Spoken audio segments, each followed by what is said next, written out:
For thousands of years, aloe vera has been considered a magical medicinal plant. Even the Aztecs used it as a miracle drug to treat many diseases. Traditional medicine appreciates its detoxification, purging, acid neutralization and fat reduction. According to modern research, it has a positive effect on blood sugar levels and blood lipid concentration, including cholesterol levels. But aloe vera is not always aloe vera. Real aloe vera, the Aloe barbadensis, is a desert lily and is cultivated in arid regions, primarily in Central and South America.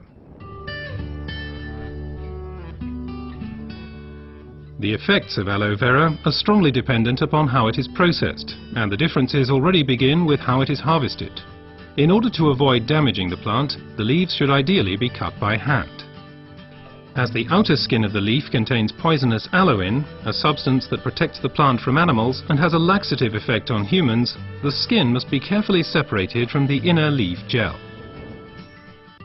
This leaf gel is the most valuable part of the aloe vera plant. The gel has been proven to contain over 150 vital substances, such as vitamins, enzymes, polysaccharides and trace elements. It's this unique combination of ingredients and the way in which they interact with each other that results in the healing effect.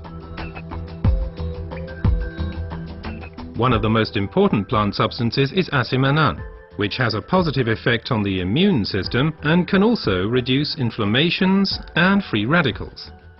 The result, the oxygen supply improves.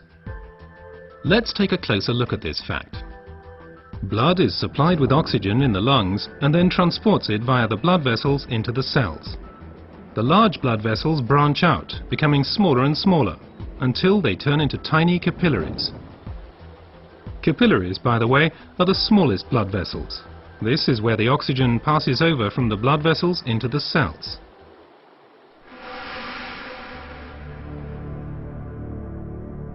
Poor eating habits, environmental pollution, stress and increased physical effort weaken our immune system. Free radicals have an easier time of things and can cause microinflammations throughout the body. These inflammations can damage blood vessels and result in a thickening of the fine capillary walls. This swelling constricts the flow of blood, slowing down the blood cells on their way through the capillaries, which, as a result, impedes the oxygen supply. And it's here that the aloe vera acts. It reduces the swelling on the capillary walls. The blood cells can flow faster again, and the oxygen supply is improved. Furthermore, toxins and impurities are removed more quickly. The latest studies have revealed that other natural substances can improve the effects of aloe vera even further. These substances primarily include silicon, but they also include evening primrose and alkaline minerals. But first let's look at silicon a bit more closely. For our bodies, silicon is life essential and a structure building element. We already know it as quartz sand as it occurs in stones and cement. In the body, silicon is there to stabilize our human tissue. As a supportive element, it strengthens bones, hair, nails, connective tissues and also the walls of our capillaries. As we grow older, the capillary walls have a tendency to lose their form and resilience. They can literally collapse, interrupting the blood flow. At the worst, this can lead to a stroke or a heart attack. Silicon strengthens and supports the capillary walls, thereby keeping the bloodstream open. As a result, the erythrocytes can now supply the cells with oxygen more efficiently.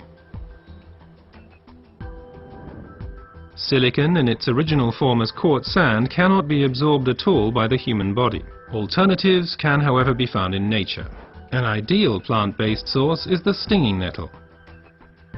It is rich in natural silicon, which can be better absorbed by humans. Optimum oxygen supply is not only dependent on the capillaries, but also on the condition of the blood itself. Only when blood is liquid enough can it pass through the narrow capillaries. For improving flow properties of blood, we have evening primrose with its polyunsaturated fatty acids and basic alkaline minerals.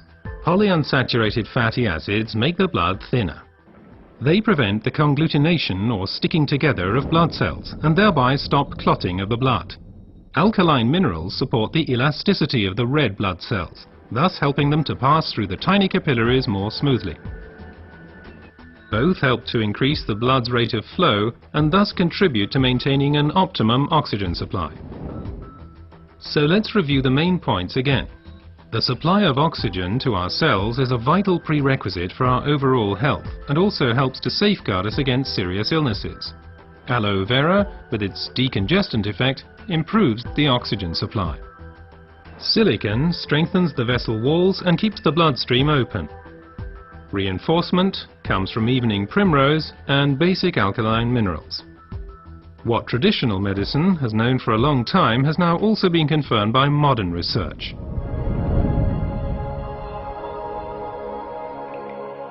Aloe Vera improves your oxygen supply and therefore your general health. Because oxygen means life. Place your trust in Aloe Vera.